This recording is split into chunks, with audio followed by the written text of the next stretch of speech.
بسم اللہ الرحمن الرحیم۔ آئیے قرآن پڑھنا سیکھیں۔ تجوید القرآن آسان کورس کی پہلے حصے کی 9ویں اور آخری کلاس، اور جس طرح سے پچھلی کلاسز کا دورانیہ تقریباً 5 منٹ تھا، اسی طرح سے اس کلاس کا بھی دورانیہ تقریباً 5 منٹ ہے۔ پچھلی کلاس میں ہم نے ایک جائزے کے طور پر کچھ چیزوں کو ہم نے دہرایا تھا، اور آج کی کلاس بھی ہم جائزے کے طور پر کچھ چیزوں کو دہرائیں گے، لیکن آج کی کلاس کا اصل مقصد یہ ہے کہ ہم نے بات کی تھی کہ 29 روپے تعجی کو ادا کرنے کے لیے 17 جگہیں ایسی ہوتی ہیں جہاں سے ہم ان 29 روپے تعجی کو ادا کرتے ہیں۔ تو آج کی کلاس میں ہم 17 جگہوں کو فرداً دیکھتے ہیں کہ وہ کون کون سی جگہیں ہیں جہاں سے ہم حرف تعجی کو ادا کرتے ہیں۔ مخرج نمبر 1 سے ہم نے الف کو ادا کیا تھا، مخرج نمبر 2 سے ہم نے حمزہ اور ہا کو ادا کیا تھا، اور مخرج نمبر 3 سے ہم نے عین اور ہا کو ادا کیا تھا، اور مخرج نمبر 4 سے ہم نے غین اور خا کو ادا کیا تھا۔ تو یہ حروف حلقی گلے کے کو 3 حصوں میں بانٹا گیا ہے، اور ہر حصے سے 2 حرف ادا ہو رہے ہیں۔ مخرج نمبر 5 سے ہم نے قاف کو ادا کرنا سیکھا تھا، اور مخرج نمبر 6 سے ہم نے کاف کو ادا کرنا سیکھا تھا۔ مخرج نمبر 7 سے ہم نے 3 حرف جیم، شین اور یا کو ہم نے ادا کرنا سیکھا تھا۔ ان تینوں حرف کو ادا کرنے کے لیے ایک ہی مخرج۔ مخرج نمبر 8 سے ہم نے غوت کو ادا کرنا سیکھا تھا،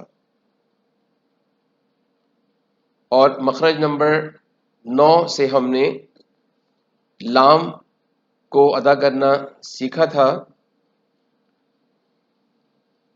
اور مخرج نمبر 10 سے ہم نے نون کو ادا کرنا سیکھا تھا، اور مخرج نمبر 11 سے ہم نے را کے مخرج کو ادا کرنا سیکھا تھا۔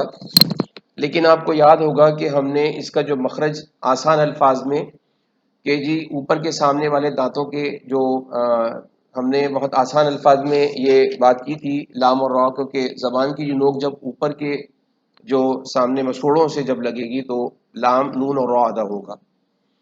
تو یہ ایک ہی مخرج ہے، لیکن یہاں پر آپ دیکھیں کہ مخرج 9، مخرج 10 اور مخرج 11 تین الگ الگ مخرج ہیں۔ آپ کو یاد ہوگا ساتھ ساتھ ہم نے ان تینوں حرف کی تھوڑی سی تفصیل جاننے کی کوشش کی تھی، جس میں ہم نے لام کے لیے جو مخرج مزید تفصیلی طور پر جانا تھا وہ یہ تھا کہ زبان کی کروٹ کے آخر سے نوک تک کا جو حصہ ہے جب اوپر ایک ڈاڑھ اور دانتوں کے مسوڑوں سے لگے تو لام ادا ہوگا۔